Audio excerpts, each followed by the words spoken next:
So hello everyone, welcome to another video on graph theory.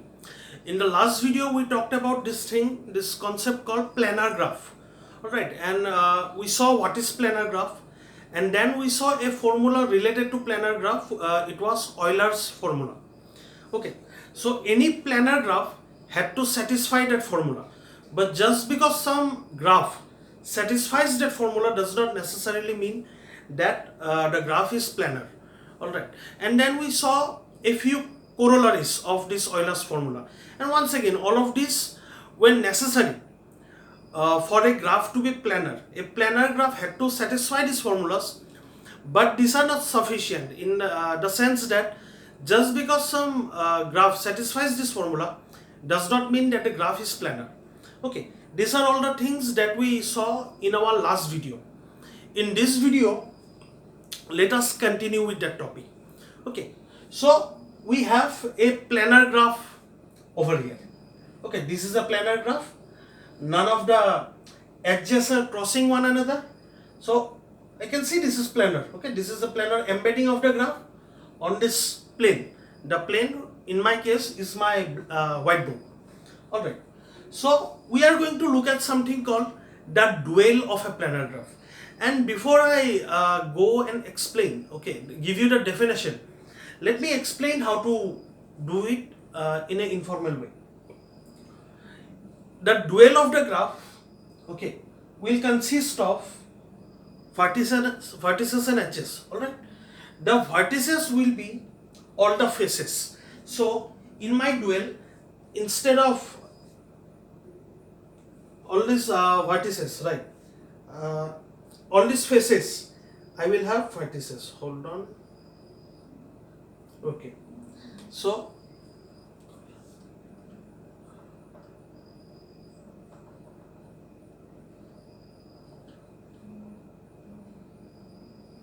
okay,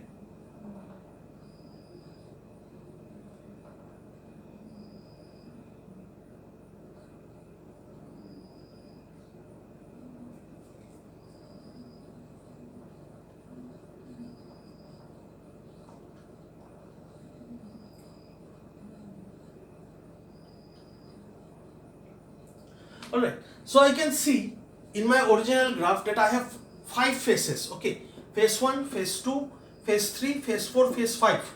Okay, F1, phase 1 is the exterior face, and the rest of them, they are the interior faces.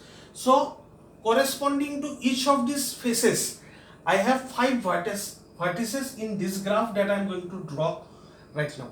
Okay, so for each of the face I have a corresponding vertex over here. So for F1 I have F1 star. So this face F1 became the vertex F1 star, right? So this is how we create vertices for our dual graph. Now let us see how we will create the edges. Okay, each of these edges in our original planar graph separates two faces, right? So for example, this E1, it separates phase 1 and phase 2. So what will happen? This E1 will have a corresponding edge in this graph, and this E1 separates F1 and F2. Therefore, this E1 will be from this F1 to F2, and I am calling it E1 star. Alright, so this E1 star corresponds to E1. Now E2 separates F2 and F1, right? Once again, so E2 will also be here, E2 star. Okay, so I have two edges between F1 and F2. So this corresponds to this E1 and E2 that separates F1 and F2. Alright, next I have E3. E3 separates F2 and F3. So F2 and F3, I will have E3 separating them. So this vertex F2 corresponds to this face, this vertex F3 corresponds to this face, F2 and F3, and this edge E3 separates F2 and F3. So this edge E3 star will join F2 and F3. Alright? Okay, simple. Next, we are done with E1, E2, E3. E1, E2, E3 are gone. Next is E4. E4 separates F3 and F1. Alright, the outer face is F1. So E4 separates F3 and F1. So F3 and F1. This will be corresponding to E4. And I'm giving it the name star just to distinguish that it is not the same edge. Okay, it is a corresponding different edge. So this E4 joins these two vertices. This E4 star joins these two new vertices which corresponds to these faces. Alright. Next E4 is done. E5. E5 separates F4 and F3. So F4 and F3. This will be E5 star. Alright. Next I have E6. E6 separate F5, F4. So F5 and F4. This is E6 star. Alright. Then we have E7. E7 separates F5 and F1, the exterior face. F5 and F1. F5 and F1. Okay, this is what? E7 star. Alright. Then E9 separates F5 and F2. Right, E9. So F5 and F2 is E9 star. Okay. So we are almost done. I have one edge remaining. Okay. So this edge is a spike. Correct? We call this kind of edge a spike. This does not separate two faces, two different faces. It just exists within one face. So this exists within F1. Okay. So in a sense, this edge F8 is separating F1 and F1. Okay. So it is in between F1. So what will happen to E8? E8 will appear as a loop. Okay. This edge, this loop corresponds to E8. Alright. So from this graph, we have this graph. So corresponding to each of the faces of this graph, we have vertices in this graph. And corresponding to each of the edges, we have edges in here. Edges in here with two rules. Okay. Rule number 1, if it is separating two different faces, okay, then the corresponding edge will be from the vertices corresponding to these different faces. If it is a spike in a face, rule number 2, if it is a spike in a face, then it will appear as a loop in that face. Okay. With that, let me read out a definition.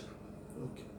Given a plane graph G, okay, this is G, I can create a graph G star.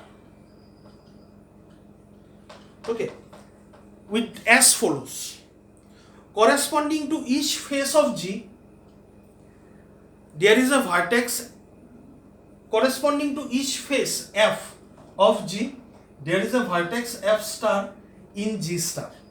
Okay, and corresponding to each edge E in G, there is a edge E star in graph G star. Two vertices F star and G star are joined by the edge E star in G star if and only if their corresponding faces F and G are separated by the edge E in G. Okay, the graph G star, this graph is called the dual of this graph. Okay, so this is lots of words, but essentially it means whatever I have said till now. Okay, corresponding to each of these face, there will be a vertex in this graph, and corresponding to each of the edge, there will be a edge in this graph, and this corresponding edge will join two vertices F star and G star, provided that this separates F and G. Okay, so this is how you create the dual. This is my graph G, this is a planar graph, this is the dual of G. This is called a dual. Now one thing I want to tell you about dual is this. If your graph is planar, then the dual is also going to be planar.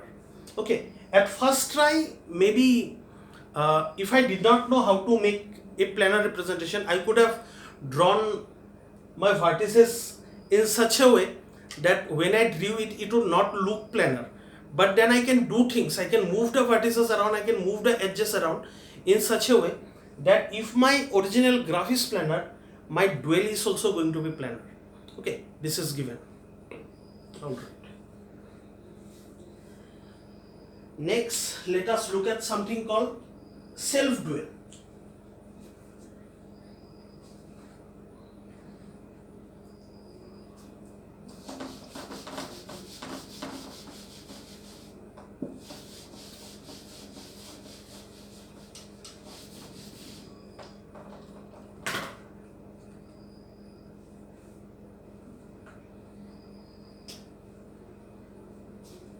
Okay. Let me draw this graph. Okay.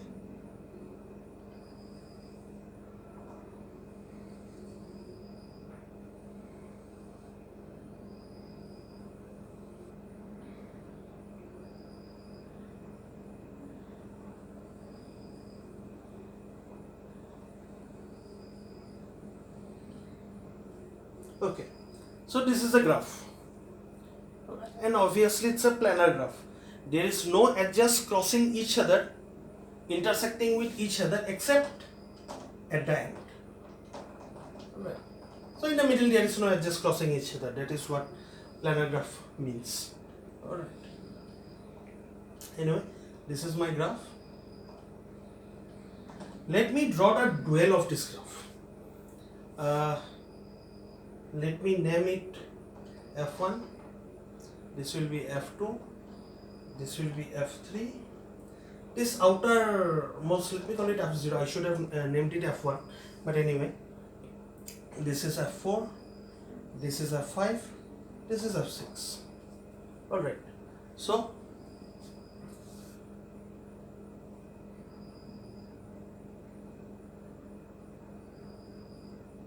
how many faces do I have? I have 1, 2, 3, 4, 5, 6, 7. 7 faces. Okay. So let me draw the 7 faces. Okay. Now,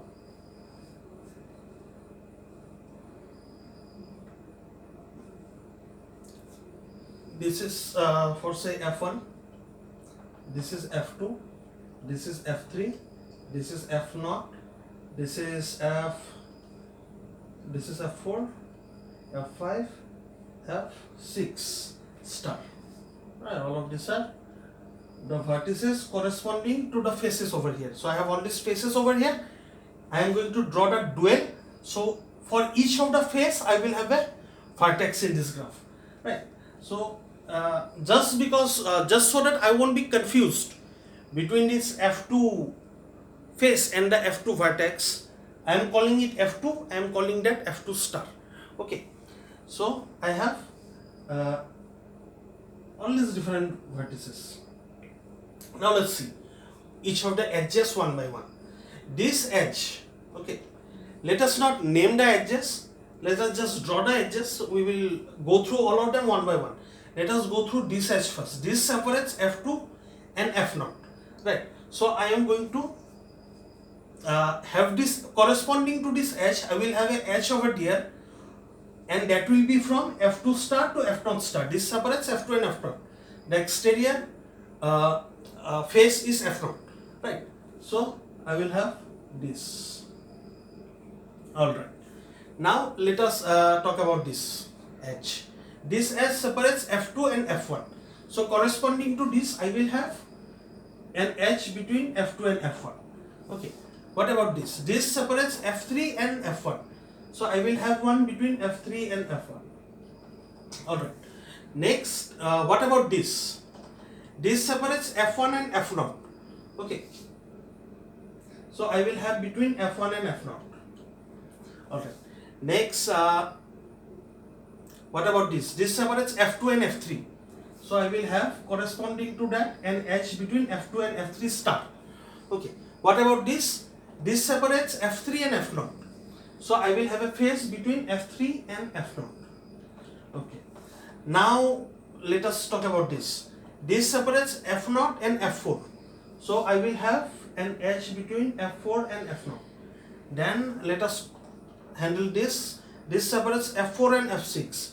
So corresponding to this edge, I will have an edge in this graph, this between F4 star and F6 star.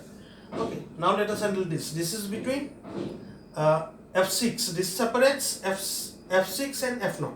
Okay, so outside I have F0, inside I have F6. So F6 and F0. So I will have an edge between F6 and F0. Okay, then let us talk about this. This separates F4 and F5. So I will have an edge between F4 star and F5 star. Okay, now this is remaining. This separates F5 and F6. So I will have this. Okay, so this is the dual of this graph. Okay, now I want you to do one thing. I want you to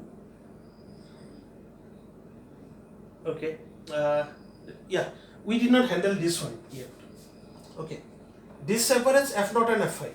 So I will have one more over here. Alright.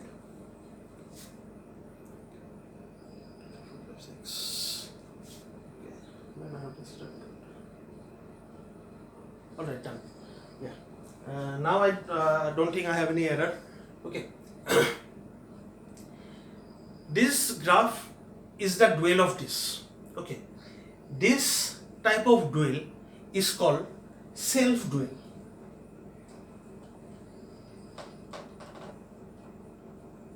Why is it called a self-dual? I want you to notice one thing. This graph and this graph, they are the same graph. These two are isomorphic to one another. You know what is an isomorphic graph? You can figure it out. Okay, this vertex corresponds to this vertex. This vertex corresponds to this. This vertex corresponds to this. Alright, and this corresponds to this. This corresponds to this. And this to this. And this vertex corresponds to this vertex. Alright, now this is the vertex correspondence that I have shown. You figure out the edge correspondence and try to verify that these two are actually isomorphic. That is for you to figure out. Okay, you know how to figure out if two graphs are isomorphic. So this is what we have.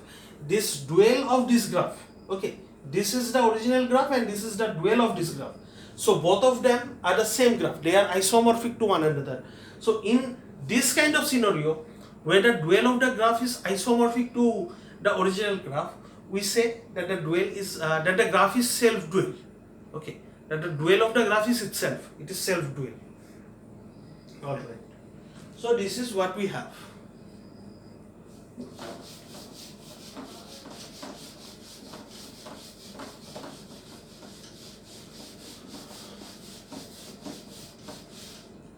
Next, we are going to talk about a very simple concept, a simple definition. Okay, subdivision.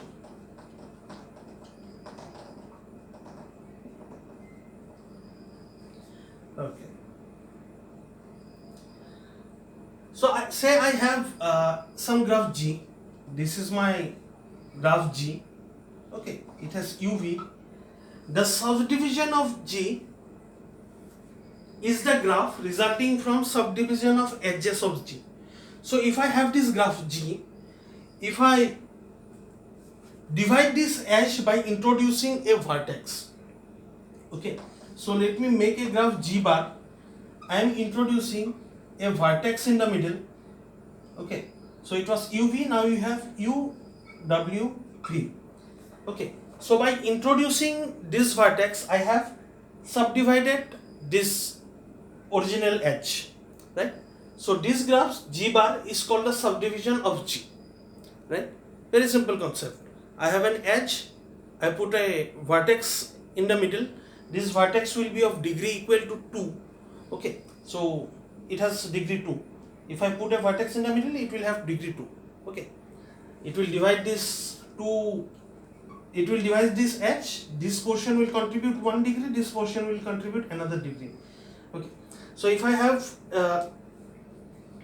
some graph and I divide it, okay, I divide the edge by introducing a vertex, then the new graph that I will get will be a subdivision of the original graph.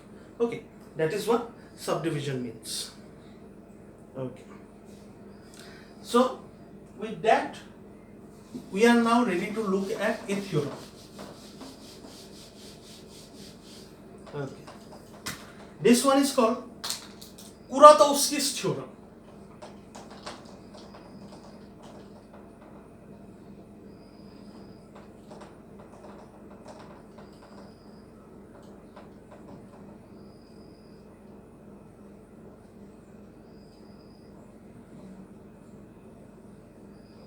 Okay, the theorem says that a graph is non-planar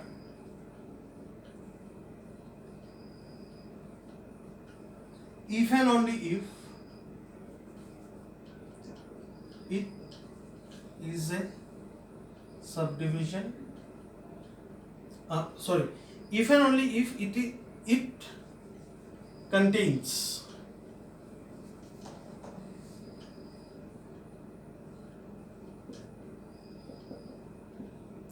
a subgraph that is a subdivision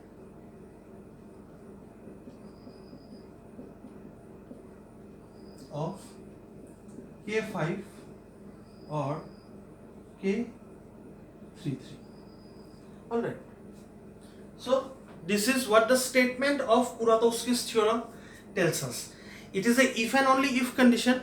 Okay, so a non-planar graph, okay, a non-planar graph must contain a subgraph which is a subdivision of one of these two. Okay, one direction. The other direction is if some graph contains a subgraph which is a subdivision of this, then the graph is non-planar. So it's a graph is non-planar if this happens, and if this happens, then the graph is non-planar, both the ways. Now the proof is a bit complicated, it is beyond our course. Alright, so let us go ahead and look at the application of this theorem. Now you know what is a subdivision? A subdivision of K5. Okay, so say I have K5. Okay, this is a bad drawing of K5. Anyway,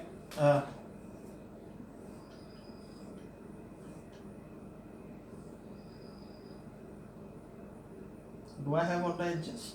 1, 2, 3, 4, 1, 2, 3, 4, 1, 2, 3, 4, 4. Yeah, all the vertices of degree equal to 4. So there is no self loop. So this must, all the vertices must go to other vertices. So this has to be K4, K5. Okay. Now this is K5. Okay. If it is too dark to see, let me draw properly again.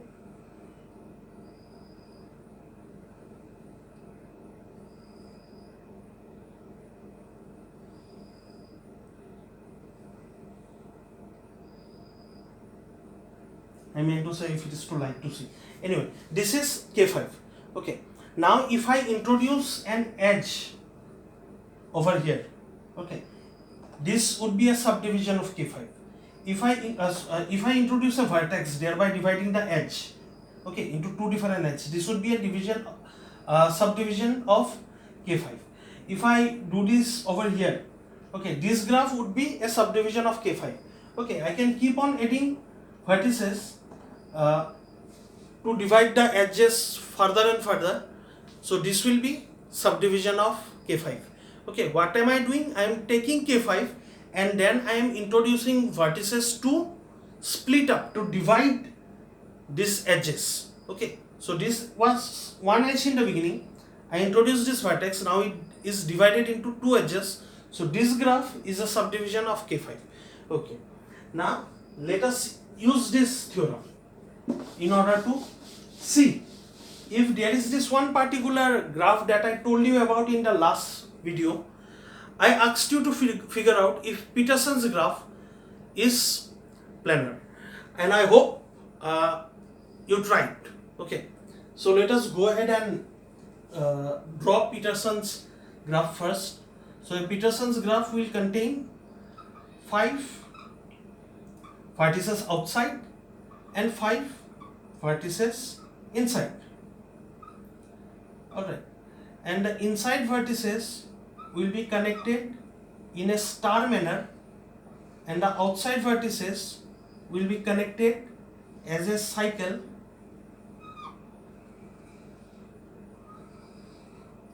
and then I have edges like this.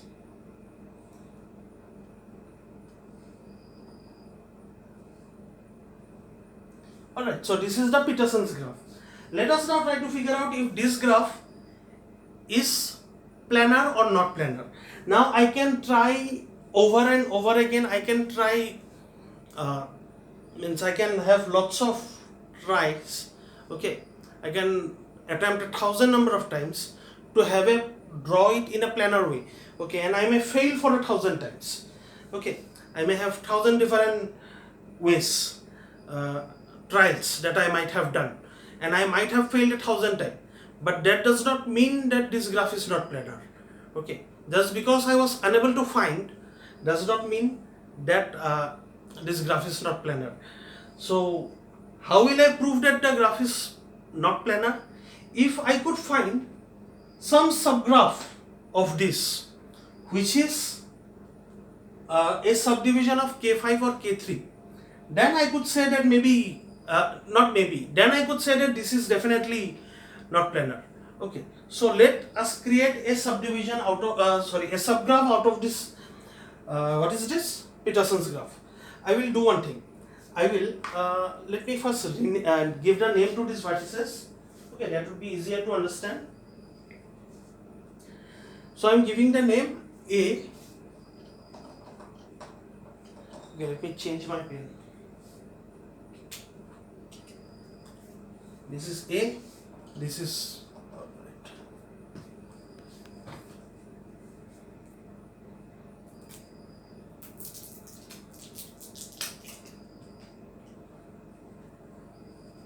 This is A. This is B, C, D. This is E. Okay, and this is small a, small b, small c, small d, and small e. Alright, so I have given names to the vertices. What I'm going to do next is this. I am going to take a subgraph out of this Peterson's graph, right? A subgraph, what am I attempting to do? I am attempting to find a subgraph out of this that will be a subdivision of K5 of K33. If I can do that, then that would mean that the graph is non-planar. Okay, so let me take a subgraph. I will take this subgraph. I will remove B and all the edges that are incident on B. So I will remove this. I will remove this vertex capital B and all the edges incident on that. Okay, so I have this subgraph. Next, what I am going to do is this. Okay.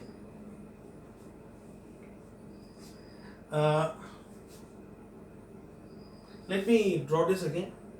Okay. So I have A, small b, small c, small d, small e. Okay. Then I have capital C, capital D, capital E, A. So this is A, B is gone, C, D, E. This is small b, A, E, D, C. Okay. Now this should have been a star.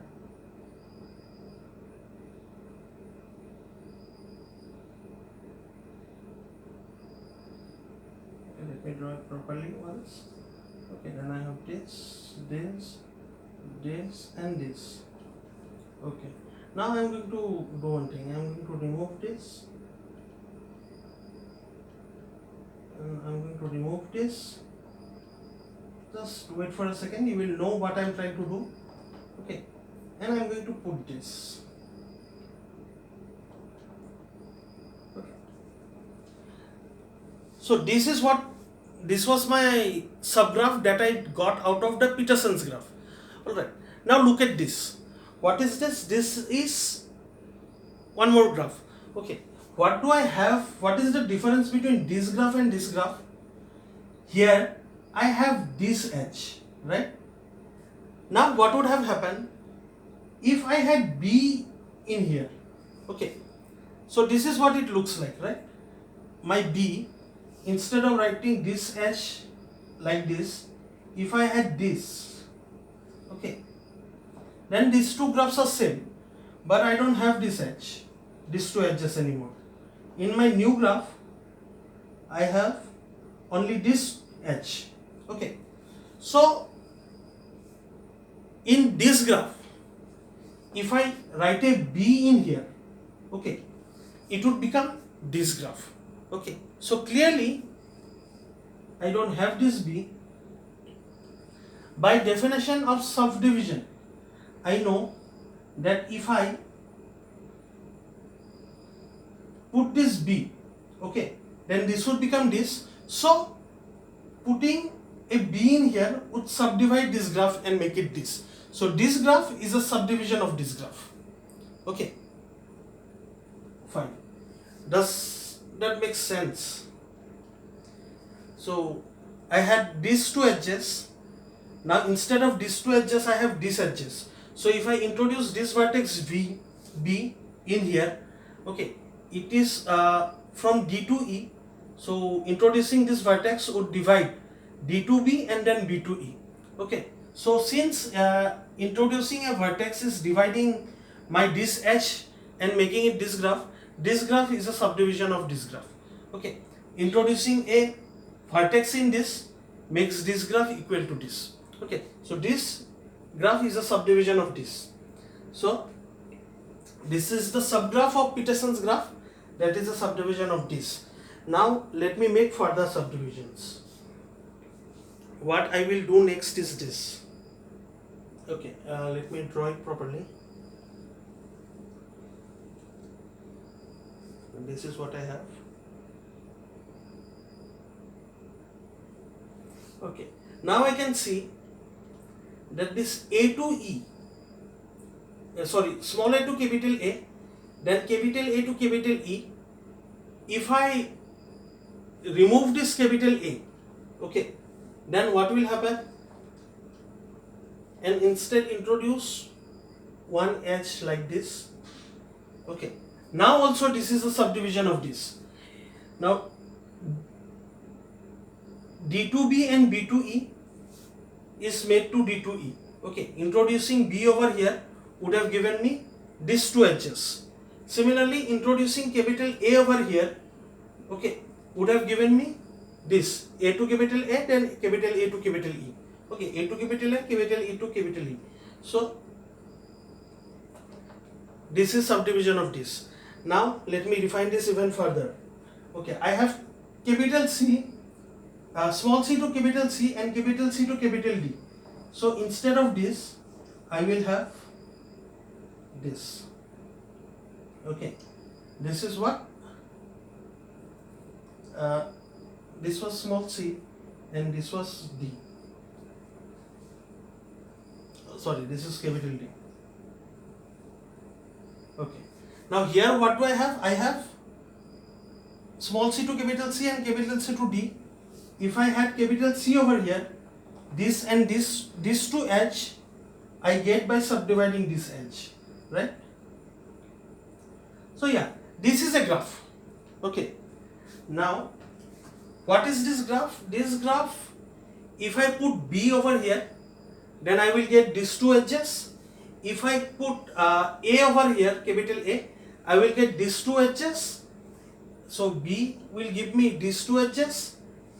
capital A in this will give me these two edges, and capital C over here between small c and capital C will give me these two edges. Alright, so I can see that by subdividing this edge, and this edge, okay, I will get this graph. And what is this graph? This is a subgraph of Peterson's graph. Okay, now let us talk about what is this graph. Okay, this vertex I am going to color it green. Okay, and all the vertices that are adjacent to this vertex I am going to color them red. So I am coloring this red, I am coloring this red, and I am coloring this red. Okay, now this is not adjacent to this, so I can color it green. Okay, and all the ones adjacent to this are colored red, red, and red, and this I am going to color green. Okay, all the ones adjacent to this are red, red, and red. You can verify for yourself. This is K33. Okay, so this is K33, and then we had shown that this graph is a subdivision of K33, and then we know this graph is a subgraph of the Peterson's graph. Okay, so what do we know? That Peterson's graph has a subgraph that is a subdivision of K33, and this is how we know that Peterson's graph is not a planar graph. It is a non-planar graph. Alright, so this is how you apply this Kuratowski's theorem in order to show that a graph is not planar. Alright, fine. So yeah, you will have hopefully at least one problem regarding Kuratowski's theorem in your assignment. Okay, and you will do things like this. You will have to try on your own. Hopefully you will not have this kind of question in exam where you will have to do lots of hit and trial blindly without any guided way on how to go. Okay, so this will need lots of tries on which subgraph to take and how to do this subdivision in order to reach K5 or K33. Okay, so this will need lots of time, and I can only hope that you don't have this kind of question in limited time. Okay, but this is a very important skill to have, and you have to do this in your assignment.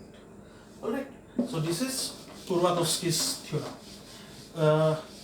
Because of the difficulty, because of the complexity involved in proving Kuratowski's theorem, we will skip the proof, but I will be providing you video lectures by other faculty teachers that does the proof. Okay, if you are interested, you can go ahead and look at those videos, but that is beyond the scope of our course. All right.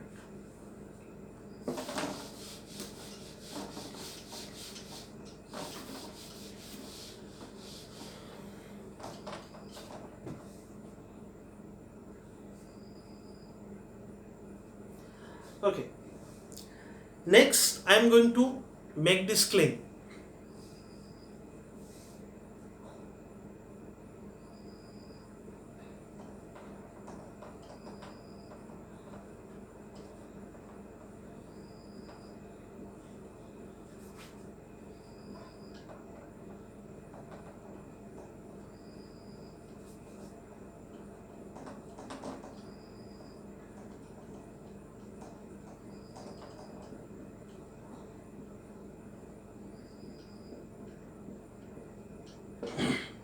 Okay, so what is the claim?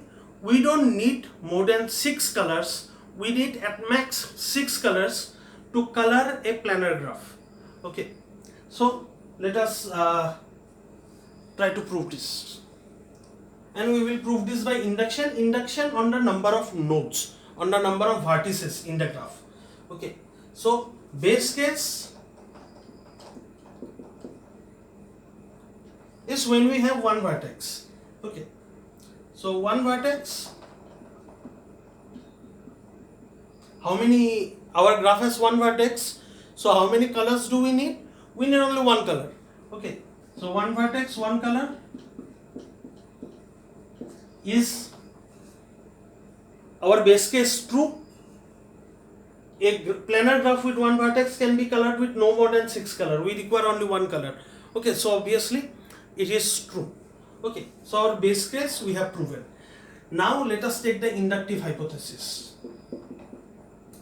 Okay.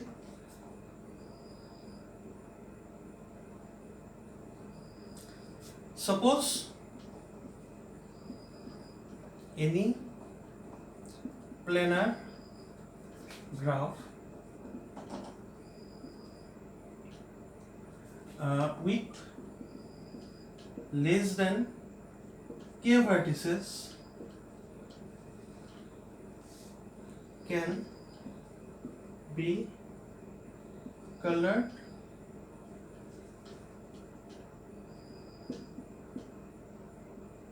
with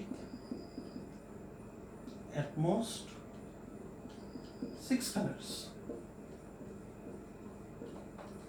Okay, this is inductive hypothesis. Now what will be our inductive step? Our inductive step will be, assuming that our inductive hypothesis is true, we have to prove that this is true. A planar graph with k vertices can be colored with no more than 6 colors. So G is a graph such that the vertex set of G is k, has k vertex, G has k vertex, the cardinality of the vertex set of G is equal to k. Okay, so I have to prove that G can be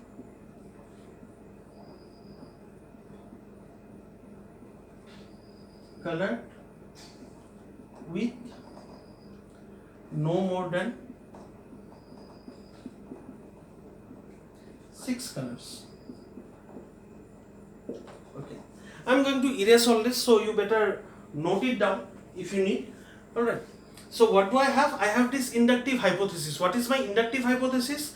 That a graph with less than k vertices, so I have proven the base case. Okay, it's one vertex. I am doing the induction on the number of vertices.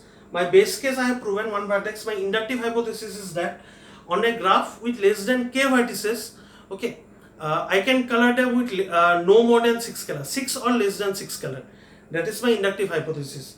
Next I have to do this inductive step, in which under the assumption of my inductive hypothesis I have to show that in a graph G where I have k vertices in G, this G can also be colored with no more than 6 colors, right? 6 or less than 6 color.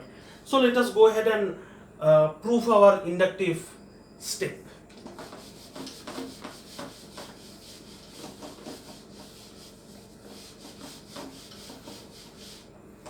Okay, so I have this graph G, okay, and then the vertex set of G has k nodes. Okay, so I have this graph, I have some graph, okay, and then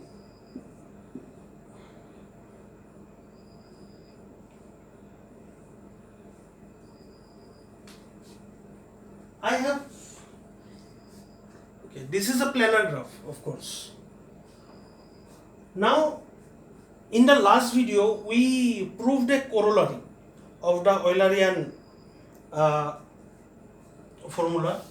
It says something like this: if G is a connected planar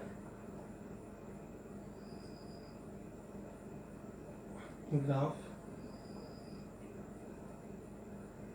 then G has a node, which vertex of degree less than 6. Okay, so we proved this corollary. One of the corollary of this corollary is that the way that we prove, okay, we assume that there was only one component. Now if this graph were not connected, it were disconnected, then there would be several components. We would apply the same proof to all of these components, and we will know that this is still true in even if the graph is not connected. Okay, so this is some theorem that we know. Okay, it's a corollary. Corollary means a semi-theorem that we get out of the main theorem. Anyway, it is also a theorem, it is also proven, it is also a fact. Okay, so we have this theorem that if G is a planar graph, then G has a vertex of less than degree 6. So there must be a vertex whose degree is 5 or less than 5. Okay, let me call that vertex V. Okay, now what do I know about this vertex V? Let me do something.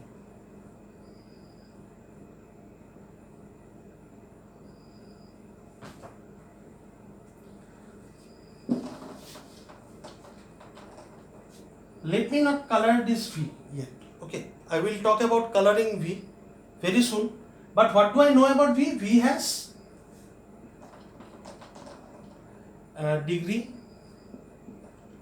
at most 5. So V has degree less than 6, so at most 5. Okay, so there must be one vertex in here which has degree at less than 6, so at most 5. So I am calling that vertex V. So V has degree at most 5. Now I am going to create a graph G minus V.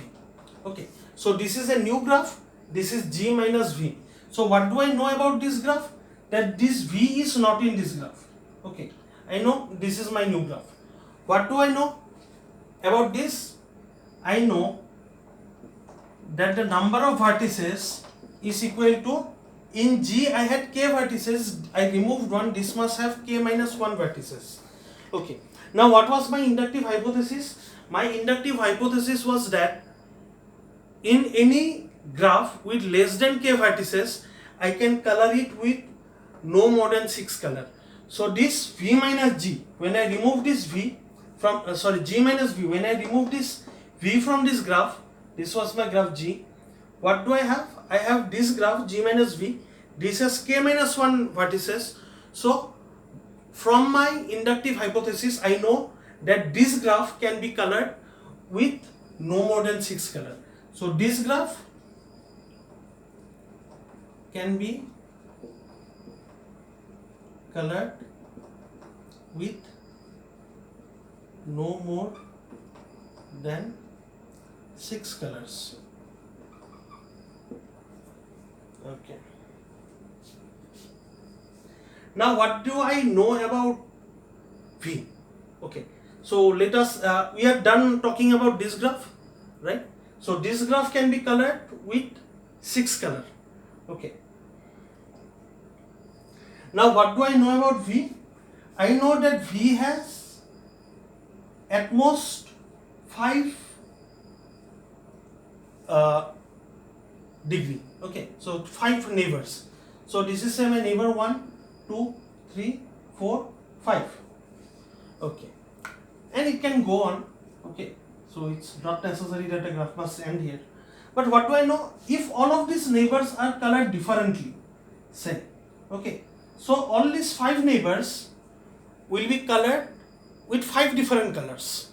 Now when I add V back, okay, and I get back this G, this 6th color I can use to color my V. Okay, so I know this G minus V, it has less than k vertices. So I know from my inductive hypothesis that G minus V can be colored with 6 color. I know V has at most 5 neighbors. Alright, so if all of these are colored differently, then at max I can use the 6th color to color V. Okay, so this is how I have shown that using 6 colors I can still color G. Okay, so G minus V was colorable with 6. By adding this back, I am still able to color this with 6 colors. Okay, so this is how I have shown that a planar graph can be colored with no more than 6 color. This completes my proof using proof by induction. Okay, so I proved a base case, one vertex, I assumed for less than k vertices, and then I, under my assumption, of inductive hypothesis over here, I have shown that for this graph with k vertices, it can also be colored with 6 color. Okay, I removed one vertex, okay, and then I got a graph with k minus 1 color. I know k minus 1, a graph with k minus 1 vertices. I know a graph with k minus 1 vertices can be colored with 6 colors. Now by adding back this particular vertex, which had degree at most 5, okay, so by adding back this vertex, I can still color this graph with at most 6 colors, okay, that I have shown. So this completes my proof. Okay.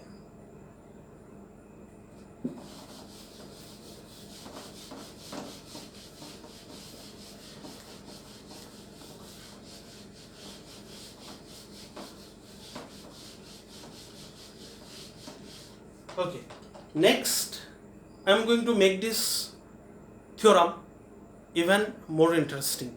Okay, right now what do I know? That if I have a planar graph, I can vertex color that graph with at most 6 colors. My new claim is that I can color it with at most 5 colors.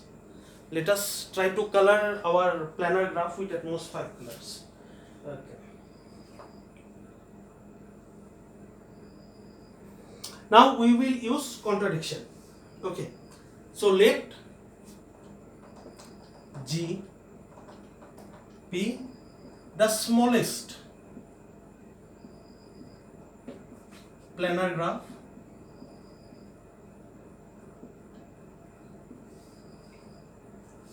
that cannot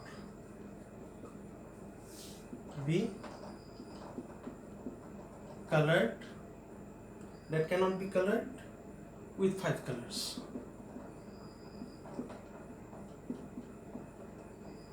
Now we will try to prove that such graph does not exist. This statement will give rise to contradiction. Okay. Now I know that since it is a planar graph, I know from my corollary of Euler's theorem that there is a vertex V such that degree of V is less than 6. Okay, we talked about this in the last proof also, when proving that it can be colored with at most 6 colors. So we know such a vertex exists. Now there are two cases possible. Okay, what is the degree of V? Degree of V is less than or equal to 4, or degree of V is equal to 5. Okay, since it is at most 5, it is less than 6, so it can be 5 or it can be 4 or less than 4. One of these two cases is possible. So let us talk about this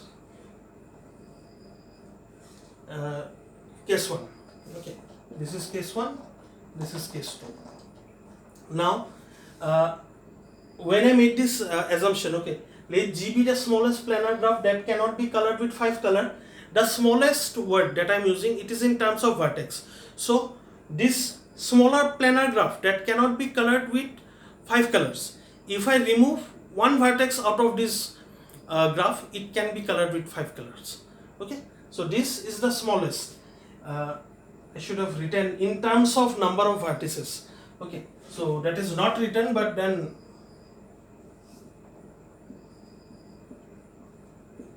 smallest in terms of number of vertices.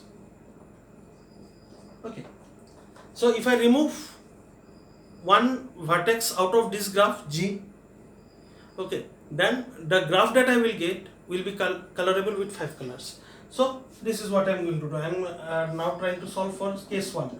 Okay, so I got two cases.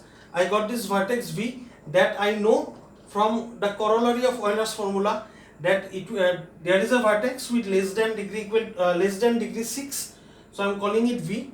So I know V will have degree equal to 5 or it will have degree less than 5, less than 4, less than equal to 4.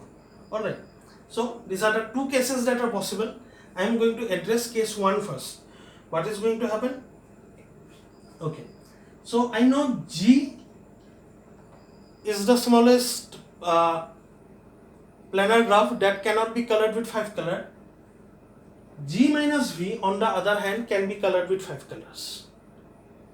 Okay. Now what do I know about V? I know my V is something over here, and V has at most, in case 1, V has degree less than equal to 4. Okay. So I know this graph can be colored with 5 colors. If I remove V, the rest of the graph, whatever I have, can be colored with less than 5 color. Okay. Can be colored with 5 color. So G minus V can be colored with 5 colors. Now what do I know about these neighbors of V? These neighbors of V, even if all of them are colored differently, this will be color 1, this will be color 2, this will be color 3, and this will be color 4. Okay. Now let us talk about G. Once again, G minus V I know can be colored with 5 colors. Okay. So this graph may be somewhere else. I am using color number 5. But when I add back this V, okay, what do I know about V? I can apply color number 5 to V. It has at most 4 neighbors. All of them are colored 1, 2, 3, 4. V I can color with color number 5. Okay. So I have seen that G minus V can be colored with 5 colors. Now when I add back V, I can still use one of these 5 colors, right? If I use color 1, 2, 3, 4 in these 4 neighbors, then the 5th color I can use in V.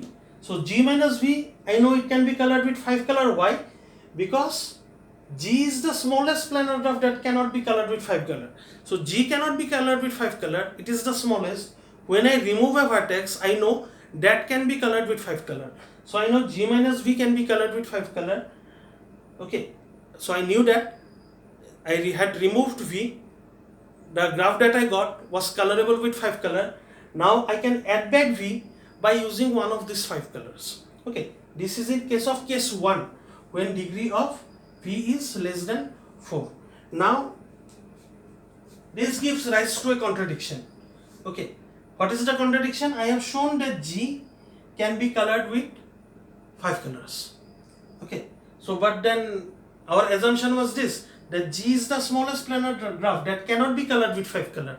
Okay. So G, this case gives rise to a contradiction. We cannot have this. What about this? Degree of V equal to 5. Can we have that? Let us see.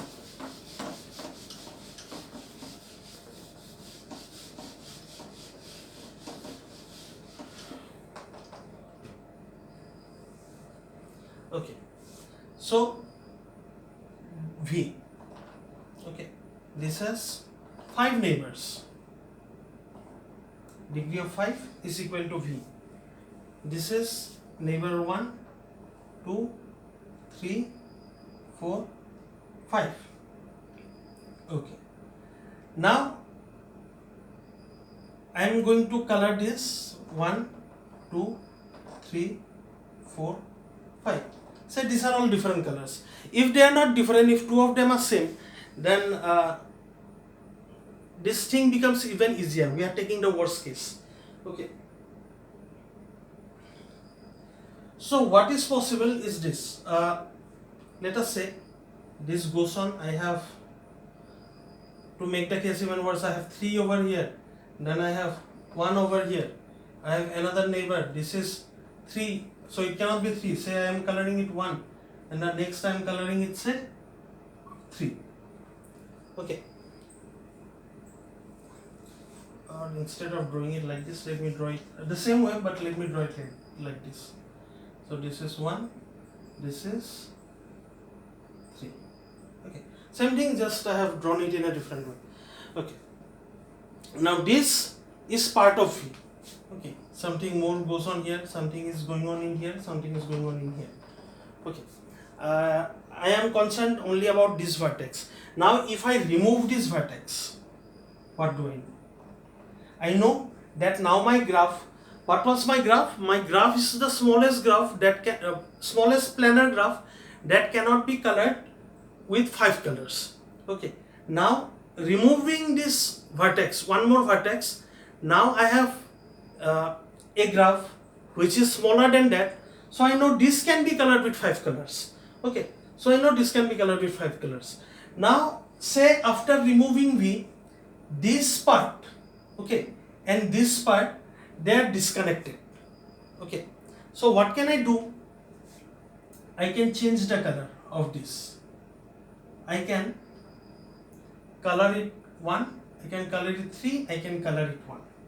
Okay, now I have just made some changes in color, it does not matter. Okay, supposing that these two, this component, this one and this one, they are disconnected. That is why supposition. Okay.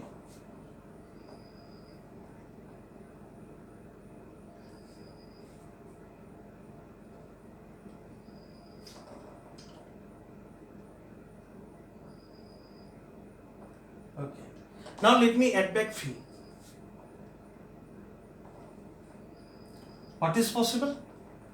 I can color it with color 3. Okay.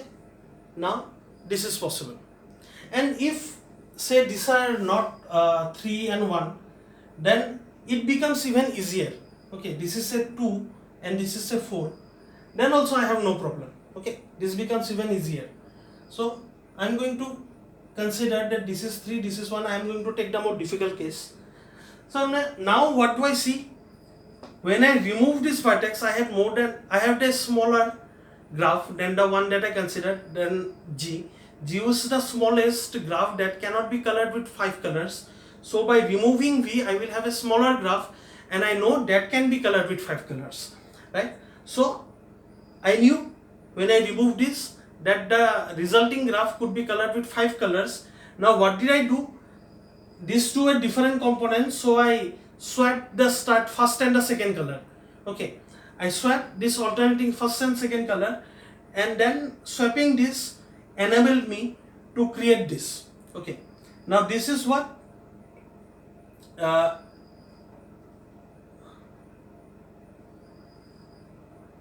this is. Now what am I doing? I have gone back to G. I had removed this, I have placed it back. Now G I can color with one of these colors, right? I had 5 colors. Okay, now G I can color with one of these 5 colors. Okay, why is this happening? Okay, so I can see that G I can color with 5 colors. This is a contradiction, right? I had assumed that G I cannot color with 5 colors, but I can see that G I can color with 5 colors. So what is the problem? The problem is that these two I assume to be disconnected. Okay, when I removed V, I assume that when I remove V, these two became disconnected. So what does this mean? This means that these two cannot be disconnected. There must be a connection like this. Okay, now I will put back V. What do I see? I see these two vertices that are adjacent will have the same color. Now I cannot do this.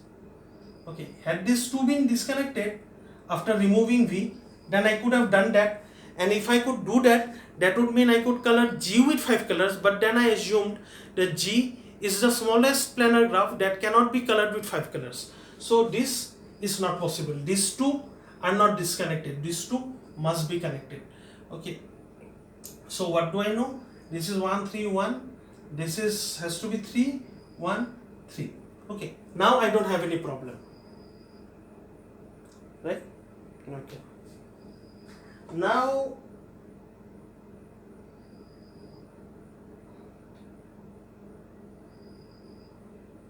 what do I know next? These two must be connected. Now 2 will also have something, and this will also have something, and so on. Similarly 4 will have something, and this will also have something, and so on. Okay, so if in the worst case I consider the next color to be 4, and then the next color to be 2, and here I consider the next color to be 2 and the next color to be 4, I can do the same thing that I did previously. Assuming that removing V disconnects these two, I can change the name of these colors. Okay, I can give 2 for 2 here and I can place 4 in here. Okay, if this removing this will disconnect these two, then this is possible, like it was possible previously, like I gave color 3 by changing the colors, right? So similarly now I can give color 4 by changing the color over here. So now once again, what is possible? This graph G, I am able to color with one of these 5 colors. Okay, now I know G I cannot color with 5 colors. So what must be true? This must be true. I cannot color with 5 colors, so this and this must also be connected. Like this component and this component, they are connected. Okay, this is one component. Similarly, all this must be one component. Okay, so now I can color with 5 colors. But then what is happening? Okay, this is one Jordan curve. This is one Jordan curve. They are intersecting one another. Okay, so this has an intersection. So that would mean that if I cannot color this with 5 colors, then this graph is not planar. Okay.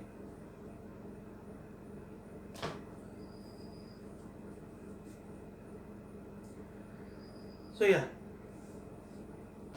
these two edges will cross one another. So this is what I have.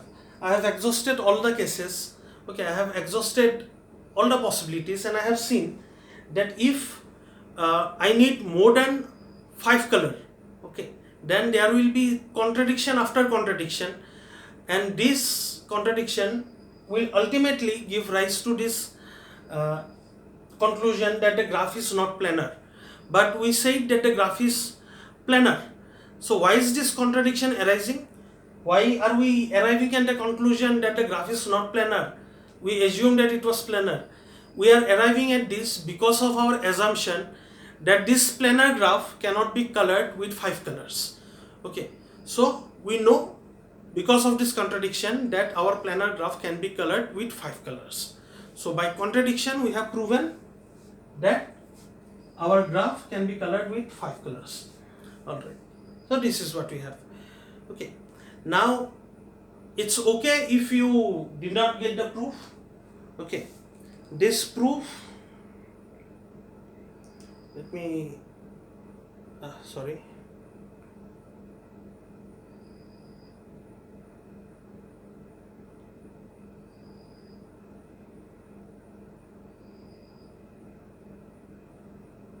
okay, so it's okay if you don't get this proof, but rewatch this video if you can. This is not that difficult.